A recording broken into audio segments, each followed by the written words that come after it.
Привет, дорогие друзья! Всем здравствуйте! Hammaga assalomu alaykum! Доброе утро! Yaxshi dam oldinglarmi? Men bugun storiesga ajoyib bir mavzuni olib chiqdim. Ertalab soat 8 da shaxsan meni individual darslarim bor va biz birinchi etapda ns va sv glagollarni o'tamiz. Va o'quvchi mana shu ikkita glagolni adashtirayotganlar, ularning farqi, qachon ishlatilishi haqida so'rayaptilar. Tak, значит, sizlar bilan Madina Rustamovna hozir 30 sekundda ns va sv glagollarini tushuntirib beraman. Demak, rus tilida qaytarib berish glagoli bor. Agarda siz misol uchun u kimdan pul oldingiz, qarz oldingiz, kitob oldingiz va uni har doim qaytarib bersangiz, rus tilida возвращайте glagolini ishlatasiz.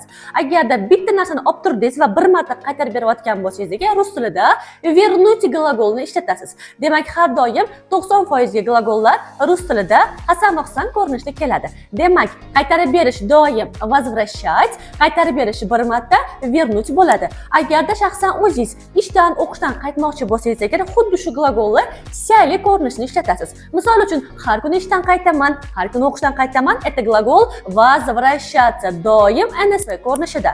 Bu ma'nosi qaytmoq. Men bugun ishdan qaytdim, bugun o'qishdan qaytaman deydigan bo'lsangiz, agar вернуться glagolini ishlatasiz. Bu bir marta qaytish, sv glagoli odamga nisbatan. Давайте, друзья, ushbu glagollar bo'yicha gap tuzib, kommentariyada yozib qoldiring.